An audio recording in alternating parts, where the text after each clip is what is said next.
भारतीय राजनीति में ना कुछ नाम ऐसे हैं जो विरासत और युवा जोश का एक बड़ा ही दिलचस्प मेल दिखाते हैं, और उन्हीं में से एक नाम है दुष्यंत चौटाला। तो चलिए आज समझते हैं कि कैसे एक बड़े राजनीतिक खानदान के वारिस ने अपनी एक अलग ही राह बनाई और हरियाणा की सत्ता में एक अहम किरदार बनकर उभरे। देखिए, दुष्यंत चौटाला की कहानी को अगर समझना है तो हमें उनकी जड़ों को देखना होगा। वो सिर्फ एक नेता नहीं है, बल्कि एक ऐसी राजनीतिक डायनेस्टी की चौथी पीढ़ी है जहां सियासत विरासत में मिलती है। तो देखते हैं कि ये विरासत कितनी असरदार रही है। तो सबसे पहले बात करते हैं उस राजनीतिक विरासत की जिसने दुष्यंत के लिए एक तरह से जमीन तैयार की।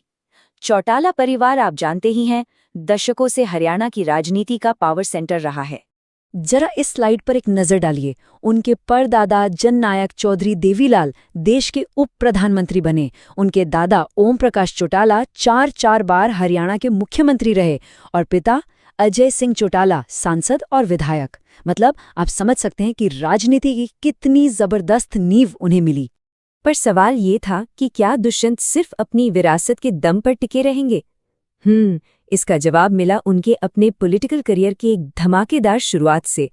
राजनीति में आने से पहले उनकी पढ़ाई लिखाई भी काफी दिलचस्प रही है। उन्होंने अमेरिका से बिजनेस एडमिनिस्ट्रेशन में डिग्री ली और फिर भारत लौटकर कानून और मास कम्युनिकेशन में मास्टर्स किया। शायद यही उनकी आधुनिक सोच का आधार बना। और फिर आता है साल 2014 का लोकसभा चुनाव। सिर्फ 26 साल की उम्र में दुष्यंत चौटाला ने नेशनल पॉलिटिक्स में एक ऐसा कदम रखा जिसने सच में सबको चौंका दिया। इस जीत ने उन्हें भारत का सबसे युवा सांसद बना दिया। ये कोई छोटी मोटी बात नहीं थी, ये एक रिकॉर्ड था, इतना बड़ा कि इसे लिम्का बुक ऑफ रिकॉर्ड्स में भी जगह मिली। रिकॉर्ड तो बना लिया, लेकिन उनका सफर बिल्कुल सीधा नहीं था। जल्द ही उनके करियर में एक बहुत बड़ा मोड़ आया। एक ऐसा मोड़ जब उन्होंने अपने ही परिवार की पार्टी से अलग होने का फैसला कर लिया। साल था 2018।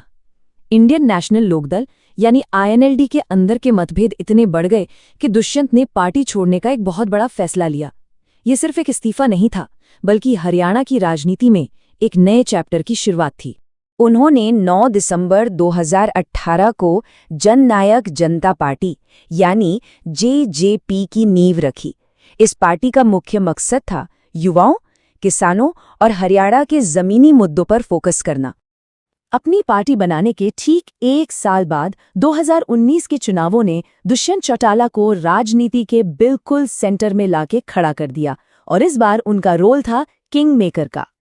जैसा कि ये चार्ट दिखा रहा है, 2019 के हरियाणा विधानसभा चुनाव में किसी भी पार्टी को बहुमत नहीं मिला, और ऐसे में JJP की जीती हुई 10 सीटें एनशाइडिन बन गईं और उन्होंने सच में किंग मेकर की भूमिका निभाई।